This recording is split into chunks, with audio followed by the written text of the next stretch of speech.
Halo, Assalamualaikum warahmatullahi wabarakatuh. Pada kesempatan ini kita akan melanjutkan pembahasan tentang gelombang mekanik, khususnya tentang gelombang stasioner. Nah, pada video sebelumnya kita sudah membahas tentang gelombang berjalan. Nah, pada kesempatan ini kita akan membahas tentang gelombang tegak atau gelombang berdiri. Gelombang stasioner adalah apabila amplitudonya pada setiap saat itu tidak sama ya, tidak sama. Amplitudonya tidak sama. Nah, kita nanti akan mengenal ada perut dan ada simpul ya, ada perut dan ada simpul. Nah, gelombang stasioner itu sendiri terbentuk apabila terjadi perpaduan dari dua buah gelombang atau lebih. Nah, terjadi perpaduan dua buah gelombang atau lebih, maka kita akan mengenal adanya gelombang stasioner. Ya, ini adalah jenis-jenis gelombang stasioner. Ada dua jenis. Yang pertama ada ujung terikat dan yang kedua ada ujung bebas.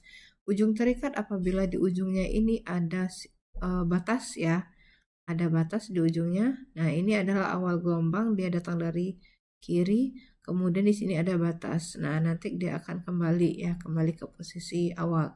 Nah, ini juga ya, kembali juga ke posisi awal, tapi di ujungnya ini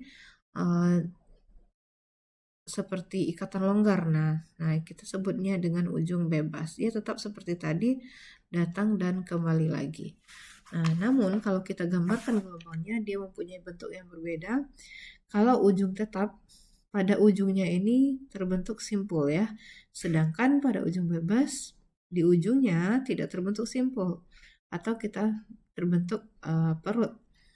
Nah, bisa kita lihat pada ujung tetap, ini yang pertama kita sebut dengan simpul pertama, ini simpul kedua, simpul ketiga, dan simpul keempat. Kemudian ini adalah perut pertama, ini ya, sama ya, ini perut pertama, kemudian ini perut kedua, ini perut ketiga. Sedangkan ini adalah, ini perut pertama, ya, ini perut kedua, ini perut ketiga. Sedangkan ini adalah simpul pertama, simpul kedua, dan simpul ketiga. Nah, kalau kita buatkan gambarnya lebih jelas, nah, persamaan gelombang datangnya, persamaan simpangan gelombang datangnya seperti biasa ya, A sin omega T dikurang Kx. Nah, gelombang pantulnya adalah A sin omega T tambah Kx. Lalu, karena dia terjadi perpaduan, maka kita temukan persimpangan totalnya yaitu 2A cos Kx sin omega T. Nah, ini kan perut pertama ya, simpul pertama, simpul pertama, perut kedua, simpul kedua, perut ketiga, simpul ketiga, perut keempat, dan simpul keempat. Nah, kita lihat perut dulu, perut pertama, perut kedua, ketiga, dan keempat. Perut pertama terjadinya di nol kan? Nah, perut pertama ini kan terjadinya di nol. Jarak dari Y ke perutnya kan terbentuk di sumbu Y, maka kita tuliskan jaraknya sebagai 0. Kemudian jarak dari perut kedua, ini perut kedua ya Ananda ya, jarak dari sini ke sini. Nah, perut kedua jarak dari sini, ini kan berapa ini jaraknya? Setengah gelombang kan, seperempat gelombang tambah seperempat gelombang, ini adalah setengah gelombang atau setengah lambda, ini dia ya. Perut ketiga terletak di sini atau di sini ya. Ini perut ketiga, jarak perut ketiga terhadap sumbu. Perut ketiga berarti ini seperempat tambah seperempat, seperempat, seperempat. Nah, ini berarti jaraknya adalah 1 gelombang atau kita tulisnya lambda. Kalau perut keempat 3/2 lambda dan seterusnya. Sehingga dapat kita rumuskan jarak perut ke N adalah N kurang 1 dikali setengah lambda untuk mendapatkan ini. Sehingga jika kita sudah punya persamaan seperti ini, kita bisa memprediksi apa rumus perut ke 10 ya, apa rumus perut ke 8 untuk gelombang stasioner ujung bebas ini. Kemudian simpul ya, simpul. Sekarang kita lihat simpul. Simpul untuk gambar stasioner ujung bebas ini simpul pertama. Jarak dari simpul pertama ke sumbu ini adalah 1/4.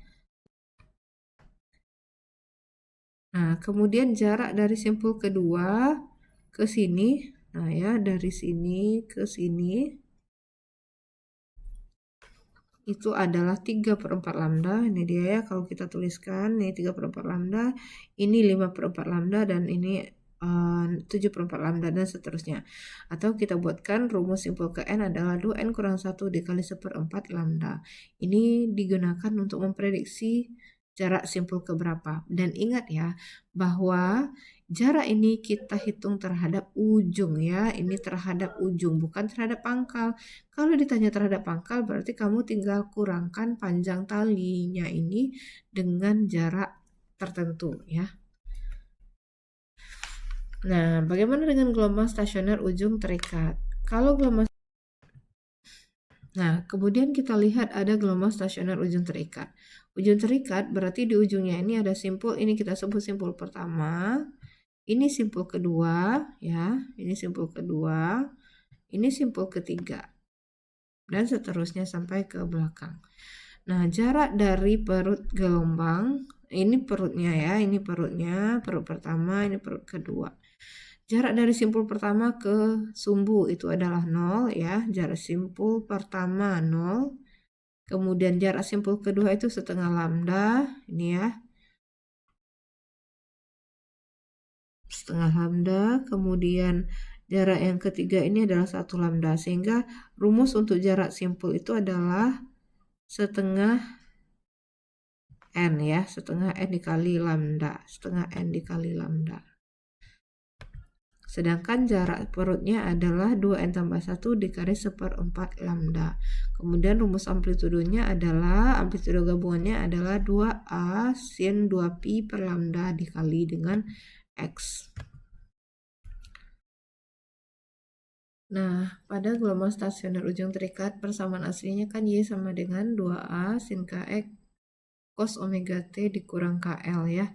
Nah, perut gelombang terjadi saat amplitudonya maksimum. Karenanya dapat ditentukan dengan rumus berikut. Nah, jadi kalau dia maksimum berarti ini nilainya adalah 1 ya. Dari sini ke sini nilainya adalah 1. Yaitu dapat kita tuliskan 2a sin kx pada saat dia simpangannya maksimum. Nah, AP atau amplitudo maksimum terjadi saat 2pi per lambda x lebih kurang positif negatif 1 gitu ya.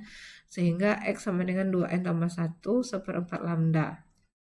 Dan simpul gelombang terjadi saat amplitudonya minimum, yaitu nilainya 0, sehingga x sama dengan 2n dikali setengah lambda. Contoh soal yang bisa kamu kerjakan di rumah sebagai tugas.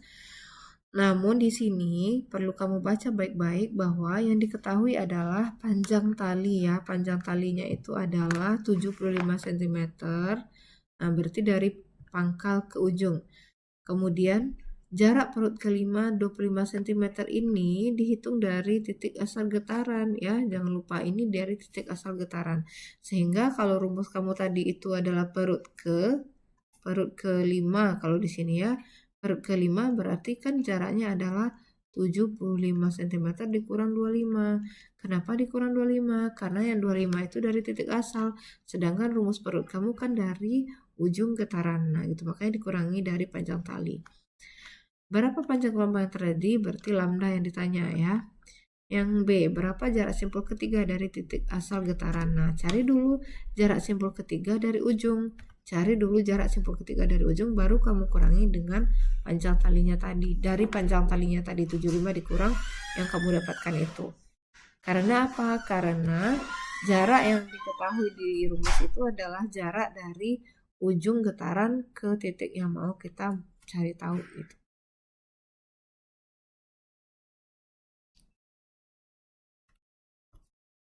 Nah, ini adalah salah satu bentuk atau salah satu sumber getaran, sumber gelombang bunyi, yaitunya senar.